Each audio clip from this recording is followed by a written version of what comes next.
Hi ஒருவன். So 10th ஸ்டாண்டர்டுக்கு என்ன அப்படின்னா, நாளைக்கு வந்து தமிழ் எக்ஸாம் இருக்கணும்னு நோட் பண்ணி வச்சுக்கோங்க.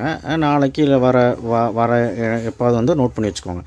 10th standard Tamil. ஸோ எந்த மாதிரி கேட்குறாங்க, என்ன மாதிரி கொஷின்ஸ் எல்லாம் கேட்குறாங்க. நமக்கு வந்து 5வது இயல் 6வது இயல். ஸோ பாருங்கள், 1 மார்க் வந்து உனக்கு இலக்கண தேர்ச்சிக்கோ, அந்த 1 மார்க் வந்து இது படிச்சுக்கோ, புக் பேக் படிச்சுக்கோ. அதுக்கப்புறம் 2 மார்க் பாருங்கள், எவனும் 2க்கு விளையிடுக. ஸோ இது பாருங்கள், 2 மார்க் எல்லாமே வந்து பார்த்திங்கன்னா நம்ம புக் பேக் தான், சரிங்களா. மாப்போசி அந்த இதெல்லாம். விடைக்கேற்ற வினா வந்து ஓனாவே எழுதிடலாம், அது பிரச்சனை இல்லை. திருக்குறள் வந்து கன்ஃபார்மாக ஒன்று கேட்டுருவாங்க, அது நம்ம தவிர்க்க முடியாது. கலைச்சொற்கள் ஒன்று கேட்டுருவாங்கப்பா. அதுக்கப்புறம் வந்து பார்த்திங்கன்னா பொதுவியல் திணை, இது புக் பேக் தானே, ஓகே. தஞ்சம் எளியர் பகைக்கு, இவ்வடிக்க அசைகளையும் வாய்ப்பாடுகளையும் எழுதுக. ஸோ இந்த மாதிரி கேட்டிருக்காங்க. அப்புறம் தனிச்சொற்றோடாக மாற்றுக, இந்த சென்டென்ஸ் வந்து மாற்ற சொல்லி நிறையா இருக்குது, அதையும் பார்த்துக்கோங்க.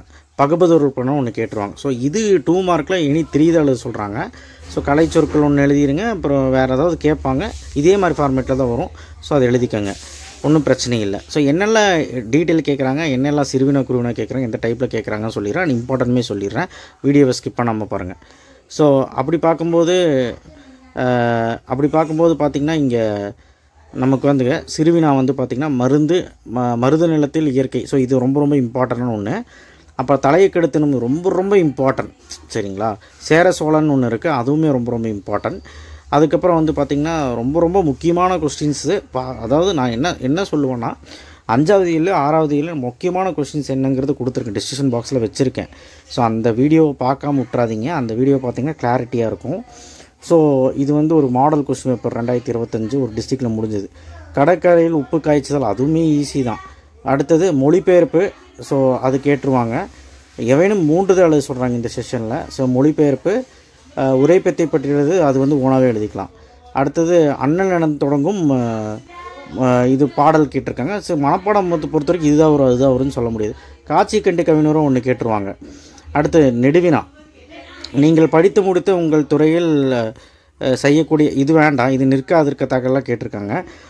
இது கடிதம் கேட்டுருவாங்க. உழவு தொழில் வந்தனை செய்வோம், அந்த கடிதம் கேட்டுருவாங்க, அந்த கடிதம் பார்த்துட்டு போங்க. அப்புறம் சிலப்பதிகாரம் மறுஉருப்பாக்கம், இது வந்து ரொம்ப ரொம்ப இம்பார்ட்டன்ட், பார்த்துக்கோங்க. அப்புறம் 8 மார்க் வந்து பாய்ச்சல், நாட்டு விழா, உங்கள் பகுதியில் நடைபெற்ற கலை திருவிழா, இது 3மே இம்பார்ட்டன்ட். இது கூட சேர்ந்து போராட்ட கலைஞரும் பார்த்துக்கோங்க, போதும், சரிங்களா.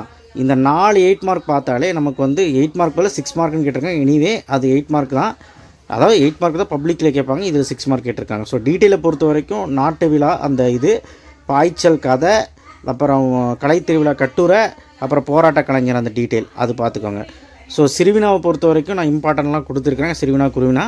ஸோ பயிற்சி முதல்ல கொண்டு பேஜ் நம்பரோடு கொடுத்துருப்பேன், அந்த வீடியோ வந்து டிஸ்கிரிப்ஷன் பாக்ஸில் இருக்கும். ஸோ அதை பார்த்து படிச்சுக்கோங்க. தேங்க்யூ. ஷேர் பண்ணுங்கள், சப்ஸ்கிரைப் பண்ணுங்கள், மறக்காமல் பெல் ஐக்கானை ப்ரெஸ் பண்ணுங்கள். இனி அடுத்தடுத்த வீடியோக்கள் வரும், சப்போர்ட் பண்ணுங்கள். தேங்க்யூ.